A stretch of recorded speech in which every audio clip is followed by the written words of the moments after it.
Hello everyone. In this video I'm going to show you how to replace Spruce Generation 2 soil moisture sensor battery. For this you're going to need a screwdriver, any of the number 1 screwdriver, either bigger one or not, as long as you have number 1 head, a flat screwdriver, and any marker. I'm going to show you why, and then you're going to need the battery, of course, the new battery. I'm going to post down below the best deal on Amazon for batteries. If you don't need that many, you can buy single, but if you're gonna use them, that's the best package, and it's a CR2477 lithium cells batteries. So here you go. We have this device connected to SmartThings right now. You may be connected differently, but regardless, I'm gonna show you how to connect and then go back to the settings and make sure it's working. Okay, so you remove all the screws. Oh, by the way, I forgot to show you, I already marked this on the cover of the sensor and on the body of the sensor with the marker, just 2 lines, so I can put back cover exactly the same way when I put it back. Okay, so you can put these marks if you want to, just to make sure the cover goes exactly the same way, because you can feed it.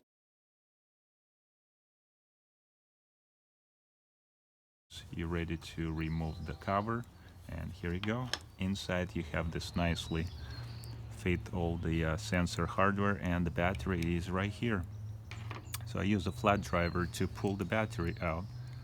Just pry it out, really easy, it just slides right out. So when your battery is out, you put it away and you get the new battery cell ready to go. And make sure you have the battery connectors are clean.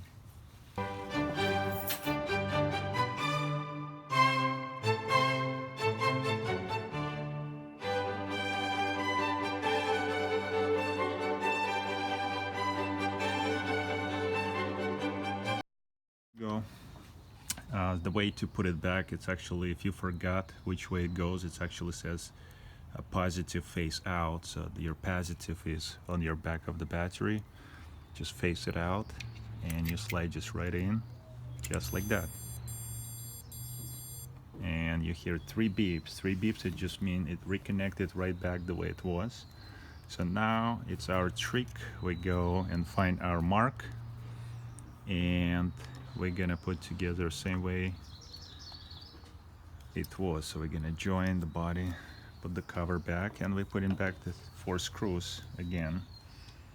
I'm not gonna tie the screws all the way in. I'm gonna go and just tuck them and slightly tie.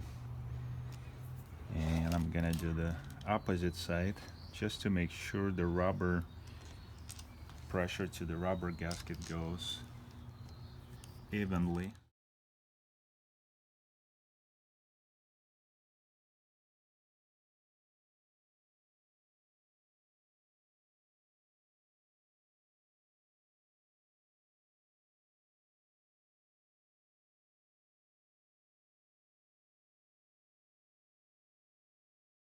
Okay, now we're ready to push it in.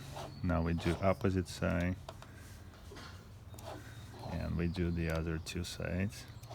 Make sure all the screws evenly tight, so the pressure applied and it's really tight and sealed 100%. So now sensor is back and it's connected. Since you heard 3 beeps, if you didn't hear 3 beeps, you may need to reconnect your device.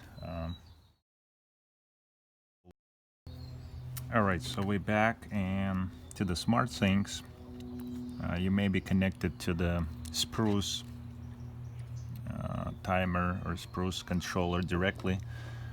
If you connect using SmartThings, you will go back to your device, and now here you go. You have 100% battery, and it just recently updated a couple times for me. So if it didn't update for you in the next few minutes, what you do is you just get your magnet and make sure you have this 3 tones, 3 beeps on your device. If it's not, that means the device is not connected. If you have single beep, long beep, you gotta reconnect your device, and you notice it's like showing 18% because I was holding on the sensor with my hands, so it's showing some readings. Okay, now you're set and ready to go. Thank you for watching and subscribe to my channel.